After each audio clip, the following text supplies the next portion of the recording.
가장 인기 있는 웨딩 스냅 세 장소에 대해서 오늘 얘기해 보려고 해요. 이 차에서 유튜브 영상을 녹화하는 게 지금 약간 습관이 돼가고 있는데요. 제가 아직 유튜브 스튜디오를 만드는 중이고 아직 완성이 안 된 상태고, 사무실은 요즘 아무래도 크리스마스 시즌이다 보니까 이벤트들도 되게 많고 그래서 좀 시끄럽고, 그래서 이제 사무실에서도 영상을 지금 못 찍고 있고, 그러다 보니까 이제 만약에 기다리고 그러면서 요즘 영상을 많이 찍고 있는데요. 자, 이제 본격적으로 웨딩 스냅의 시즌, 영어로 하면 이제 인게이지먼트 세션의 시즌이 지금 다가오고 있어요. 한국은 그런 게 있는지 모르겠는데 미국 같은 경우는 인게이지먼트 세션 시즌이라는 게 웨딩 시즌이 아닐 때는 다 인게이지먼트 세션 시즌으로 돌아가요. 그러니까 웨딩 시즌은 이제 봄하고 가을, 그 다음에 라스베가스 같은 경우는 여름도 웨딩 시즌이긴 해요. 제가 라스베가스에서 웨딩들은 안 잡고 있기 때문에 사실 저한테는 비수기긴 하거든요. 여름에 라스베가스 결혼식은 조금 정말 크레이지해서 자주 하는 편은 아니에요. 그래서 엔게이지먼트 세션, 지금 이제 크리스마스가 끝나자마자 지금부터 한 2월까지는 저희에게, 그러니까는 미국에 있는 웨딩 포토그래퍼들한테는 부킹 시즌이며, 그러니까 이제 1년 또는 2년 동안 있을 결혼식들을 이제 예약하는 그 시즌이고, 그런과 동시에 웨딩 스냅의 시즌이에요. 그래서 1월과 2월에는 사실 많은 사람들이 이제 춥기도 하고 그러니까는 사실 웨딩 스냅 찍기 좋지 않냐는 얘기를 많이 하시긴 하는데, 또 그 나름대로의 매력을 찾아서 요청하시는 커플들이 상당히 많아요. 또 제가 이제 자연 경관에서 밖으로 나가서 이제 진행하는 그런 스냅이고 그런 결혼식이 훨씬 더 많다 보니까 제게 문의 주시는 분들은 지금 1월, 2월에 눈 오고 그럴 때, 눈 오는 지역에 가서 웨딩 드레스를 입고 결혼식 촬영, 이제 웨딩 스냅을 찍거나 하는 그런 유형의 분들이 굉장히 많으세요. 그래서 오늘은 저희가 가장 많이 가는 세 곳, 저희 웨딩 스냅, 라스베가스에 거주하면서 가장 많이 가는 웨딩 스냅 장소 세 곳은 그랜드 캐년, 데스밸리, 요세미티예요. 이 세 개는 어떻게 보면 그랜드 캐년은 정말 한국 분들한테 인기가 많은 장소예요. 요세미티나 데스밸리 같은 경우는, 요세미티는 확실히 외국 분들이 훨씬 더 많고요. 데스밸리 같은 경우는 살짝 반반이에요. 데스밸리는 사실 1월, 2월이 1년 중에 날씨가 가장 좋을 때거든요. 비가 오긴 하는데 그래도 덜 덥다는 이유에서 이제 날씨가 굉장히 좋다고 말을 할 수가 있는데, 요세미티 같은 경우는 1년 내내 날씨가 어떻든 상관없이 1년 내내 너무 아름다운 곳이에요. 여름에는 이제 요세미티 이제 위쪽 밸리가 오픈을 하기 때문에 그쪽에 올라가서 이제 밸리를 배경으로 촬영하는 그런 요세미티 촬영도 굉장히 멋지고 예쁘고, 그런데 이제 1월, 2월에 가면 그 위에 어퍼밸리는 이제 길을 닫아요. 거기가 이제 눈이 많이 오고 얼기 때문에 거기를 제설 작업을 할 수 있는 상황은 안 되기 때문에 거기를 아예 닫아버려요. 그래서 그거는 한 얼음이 다 녹을 때까지 한 5월, 보통 6월까지 닫게 돼요. 밸리 촬영을 원하시면 이제 한 보통 7, 8, 9월 그 세 달 사이에 요청을 하셔야 해요. 10월만 되면, 10월에도 눈이 올 가능성이 있기 때문에, 그리고 만약에 눈이 한 번에 많이 오면 거기도 닫게 돼요. 근데 이제 완전히 닫는 건 보통 11월이긴 한데 10월에도 닫았다가 열었다가 그러기 때문에 딱 촬영하는 날 만약에 눈이 와서 닫으면 이제 위로 올라갈 수가 없는 거거든요. 그렇기 때문에 안전하게 이제 아예 안 닫는 시간으로 따지면 9월까지가 좀 안전하고요. 그래서 완전 안전지대를 찾으려면 7, 8, 9월. 근데 7월은 이제 아무래도 방학 기간이 되기 때문에 사람이 굉장히 많고요. 8월은 8월 중순부터 그래도 사람이 조금 좀 적어지는 편이고요. 그래서 어떻게 보면 8월 중순쯤에 가는 게 날씨로 봐서도 그렇고 폭포의 물 상태도 그렇고, 폭포가 그러니까는 위에가 얼었던 도로들이 풀린다는 뜻이 그게 곧 물이 돼서 폭포가 된다는 뜻이거든요. 그렇기 때문에 한 7, 8월까지는 그래도 물이 좀 있고 9월에는 물이 좀 없는 편이고, 그 다음에 10월에는 다시 이제 눈이 오고 비가 오고 그러면서 다시 조금 물이 탱기는 편이고요. 그래도 물이 가장 많은 폭포를 보시려면 2, 3, 4월, 그때가 이제 위에가 아직 닫혀 있긴 하지만 위에 그래도 눈이 많으니까 그런 것들이 녹으면서 이제 폭포가 물이 형성이 되는 거죠. 그래서 1, 2월은 사실 요세미티는 날짜를 잘 맞추면 정말 그 로어밸리의 로어밸리인데 정말 윈터 원더랜드가 되죠. 새하얀 눈으로 깔린 그런 곳에서 이제 촬영을 할 수 있게 되는데요. 정말 너무 예뻐요. 제가 요세미티 지금 여기에 요세미티 겨울에 찍은 사진하고 이제 여름에 찍은 사진하고 이제 또 가을에 찍은 사진들 또 이제 몇 장 이제 보여드릴게요.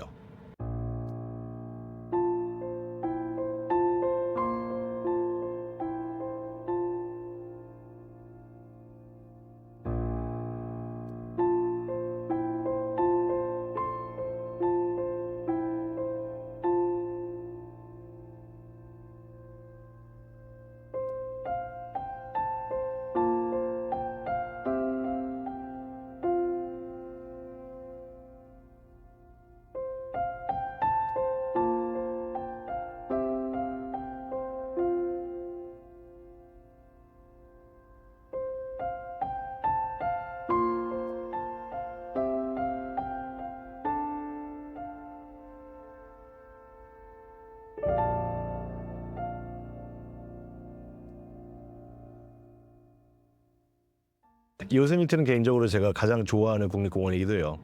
그냥 이제 뭐 촬영하기가 더 좋다 뭐 그런 것보다 개인적으로 제가 시간이 돼서 만약에 어디 국립공원을 가고 싶다 그러면 요세미티는 가도 좀 질리지 않는 곳인 것 같아요.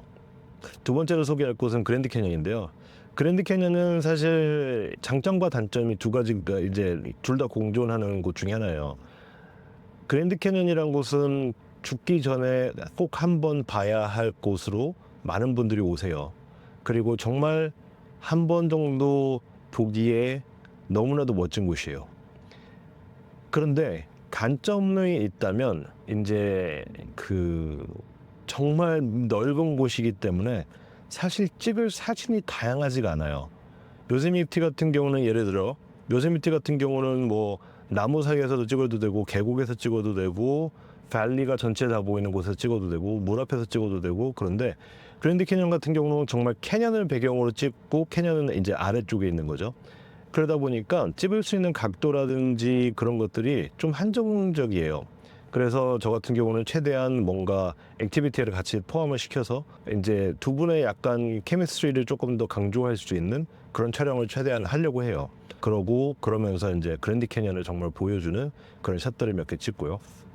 그래서 이제 조금 멀리 가는 것 치고 이제 사진의 다양성이 조금 부족하다라는 점이 안타까운 점 중에 하나이긴 한데 그래도 그랜드 캐년 같은 곳에서 웨딩 스냅을 했다는 것은 사실 흔히 보지 못하는 엄청난 것들이긴 하죠.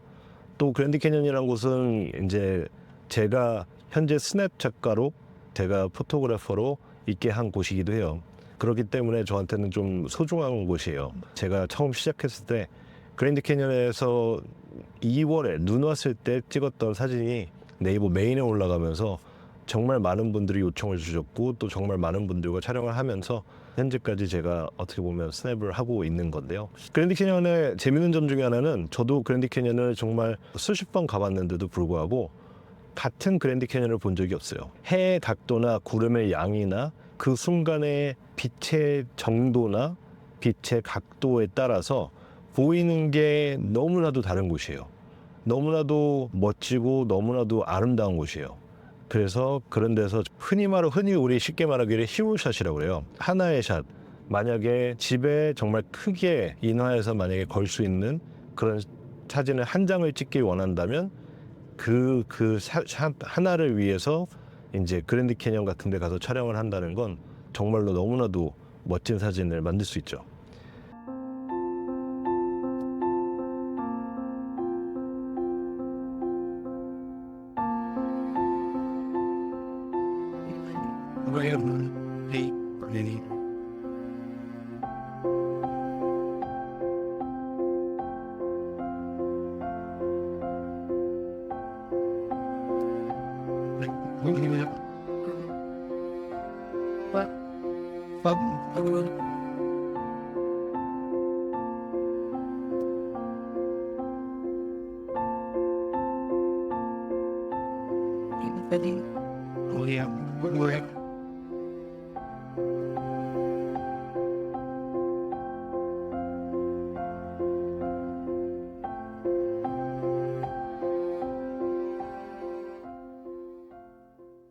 마지막으로 이제 가장 저희한테 인기 있는 장소 중에 하나는 데스밸리예요. 데스밸리는 다양성으로는 어떻게 보면 최고의 촬영 장소가 아닌가 싶어요. 1년 내내 촬영할 것도 상당히 많아요. 여름에는 제가 안 간다고 하긴 했는데 여름에 간다면 가는 이유 중에 하나는 데스밸리가 미국에 있는 미국 메인랜드에 있는 그러니까 하와이와 알래스카를 뺀 48개 주에서 가장 별이 잘 보이는 곳이에요. 근처에 아무래도 도시가 없고 워낙 건조하기 때문에 또 이제 그 형성되는 구름도 많지 않고요. 또 그렇기 때문에 이제 별까지 그 사이에 있는 수분층들이 상당히 없어요. 그렇기 때문에 별들이 정말 깨끗하게 보이고 은하수가 뜨는 날에는 그러니까 은하수의 가운데 부분 제가 한국말로 이걸 정확히 뭐라 그러는지 모르는데 갤럭틱 센터가 보이는 은하수의 가장 밝은 부분이 그 보이는 날에는 맨눈으로도 보여요. 그래서 조슈아 트리에 이제 별 사진 찍으러 많이 간다고 이제 한국 분들이 많이 그러시긴 하는데 정말 그거는 이제 투어를 쉽게 가서 쉽게 별 사진을 찍을 수 있는 곳이어서 가긴 하지만 조슈아 트리도 근처에 이제 뭐 파워스프링스도 있고 그렇기 때문에 라이트 pollution도 굉장히 강한 편이고 또 빛도 아주 깨끗한 곳이 아니에요. 그렇기 때문에 데스밸리에 비교하면 데스밸리가 별이 훨씬 더 많이 보이는 곳 중에 하나예요. 그래서 언제든지 그 별 사진에 대해서 관심이 있으신 분들이라면 데스밸리를 여름에 여름이라고 하면 제가 말하는 건 한 5월 완전히 더워지진 않지만 해가 충분히 많이 올라온 시기를 봤을 때 간다면 조금 더 설명을 드리자면 해가 높아질 때 해가 가장 높아지는 때가 6월 22일쯤이죠. 그게 이제 하루가 가장 긴 날이잖아요. 그럴 때 그 시기 그 근처에서 갈락틱 센터가 가장 많이 보여요. 은하수가 가장 선명하게 보이는 시기예요. 그래서 5월, 6월이 가장 깨끗하게 보이는 시기인데 그것보다 더 넘어가면 6월, 7월, 8월로 넘어가면 이제 데스밸리는 밤에도 40도가 넘어요. 정말로 힘드실 거예요. 그래서 간다면 5월에 추천을 드리고요. 제가 1년에 딱 2번 밤샘 촬영을 하고 있어요. 데스밸리에서. 인스타그램에 보이는 그 별 사진 같은 경우도 그것도 합성 사진이 아니에요. 그것도 데스밸리에 은하수가 뜨는 날 뜨는 시기를 맞춰서 가서 밤샘 촬영을 하면서 촬영한 사진이에요. 그런 부분도 웨딩 스냅으로 하고 있고요.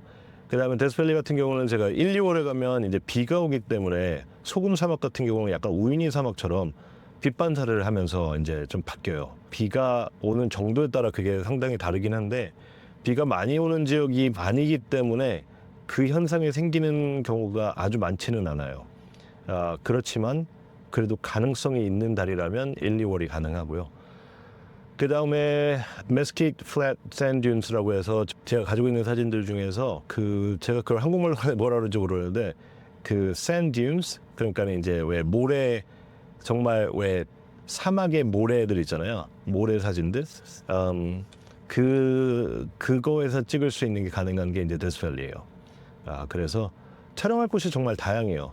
시기적으로도 다양하고 그 다음에 이제 시간대별로도 다양하고 그 다음에 촬영 장소도 다양해요. 그리고 이제 도로샷 같은 거 만약에 원하시면 데스밸리가 도로샷으로는 정말 예쁜 곳 중에 또 하나죠.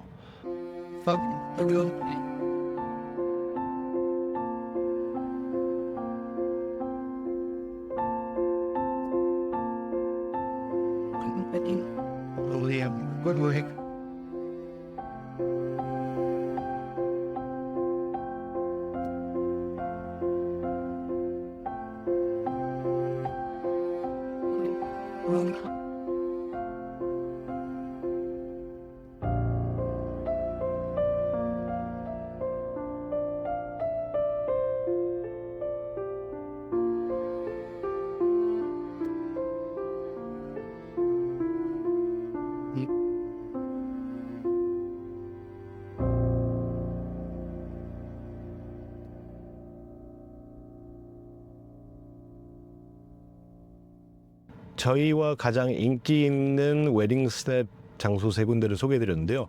3군데가 다 국립공원이라는 거, 자연이라는 거는 아무래도 이제 자연에 조금 더 중점을 두는 업체이기 때문에 또 그런 것도 있는데요. 만약에 이제 도심하고 같이 섞으셔서 하고 싶으셔도 예를 들어 요세미티와 샌프란시스코 섞어서 하시는 분들도 꽤 많으시고요. 데스밸리와 라스베가스, 그랜드 캐년과 라스베가스 섞어서도 많이 하세요. 그다음에 조슈아 트리하고 LA 같은 경우 섞어서 많이 하기도 하시고요. 또 LA 근처로 따지면 뭐 말리부라든지 라구나 비치라든지 그런 정말 자연에서 그냥 하루 만에 끝낼 수 있는 그런 웨딩 스냅으로도 인기가 많은 곳들이 상당히 많아요. 언제든지 지금 이 세 곳 아니어도 궁금하신 부분들이 있으시면 알려주세요. 도심 촬영이나 뭐 그런 것도 같이 포함을 시킬 수 있으니까요. 언제든지 궁금하신 부분이 있으시면 알려주시고요. 꼭 자연에서 스냅을 하셔야 되는 건 아니세요. 뭐 라스베가스나 LA나 샌프란시스코나 뭐 시애틀이나 그렇게 모두 다 촬영을 하고 있으니까요. 언제든지 웨딩 스냅에 관련해서 궁금하신 부분이 있으시면 연락 주시고요. 네, 오늘은 이만 영상 마무리하도록 하겠습니다. 네, 감사합니다.